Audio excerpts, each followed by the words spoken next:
Headmarala कल्लोवाल road अरसा 20 साल से किसी मसीहा के मुंतज़िर रोड पर गहरे खड्डे आवाम के लिए वबाले जान बन गए, जिसकी वजह से आए रोज़ हादसात मामूल बन गए। दूसरी जानिब निकासी आब न होने की वजह से गलियों का गंदा पानी घरों में दाखिल होने लगा। मजीद जानते हैं वहाँ पर मौजूद नुमाइंदा ग्रेट न्यूज़ यासिर अली से। जी यासिर, तफसीलात से आगाह करें। जी बिल्कुल, इस वक्त मैं मौजूद हूँ हेडमराला कुल्लोवाल रोड पर।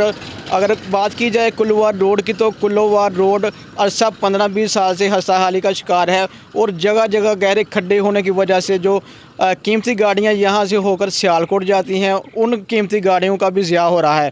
इस वक्त मेरे साथ एक शहरी मौजूद है, इनसे बात करते हैं कि इनको यहाँ रोड से गुजर कर जाने में क्या मुश्किलात हैं। बेटा जी आने की मुश्किल है, तुम्हें जेब च अपना पैसा नहीं इससे गड्डी ठीक करा सकी है। खुद मैं मरीज़ हाँ, छोड़ा मेरा बच्चा जो गड्डी चलाना पाया। तुम खुद प्रतीक्षा रोड है, रोड का इन्ना कोई भैड़ा हाल है। तो जो भी आता साढ़े इलाके आता जी, थोड़ा सब तो गंदा इलाका सियालकोट का है। होर भी सारे रोड गुजरात भी साढ़े कोल है। तो जहाँ इस पास जहाँ मालिक वालीवार से मार गए ने, तो जहाँ अवाम मार दिता है। अच्छा, इस रोड के जोड़े MP MN ने उन्होंने बारे तुम की कहना चाहते हो? वो जो बोर्ड के बारे सब वेखे भी नहीं है। पर MN ते MP ਇਹ ਕਹਿੰਦੇ ਪਏ ਨੇ कि ਇਹ ਇਲੈਕਸ਼ਨ ਦੇ ਦਿਨ ਨੇ, ਇਲੈਕਸ਼ਨ ਦੇ ਦਿਨਾਂ ਵਿੱਚ ਅਸੀਂ ਕੋਈ ਕੰਮ ਨਹੀਂ ਕਰਾ ਸਕਦੇ जी। इन्हें इस तो पिछों किड़ा कराया? ये इलैक्शन के दिन ने इस तो पिछे ना काम करो, भी दसना फलाना काम कराया। रोड जी साढ़ा 10-15 साल तो टुटा है। 10-15 साल पहले बनया सी। हुण खड्डे जिहड़ा इत्थों लैके हेडमराल तक इधर कुल्लोवाल तक टोटल सारा रोड टुटिया है।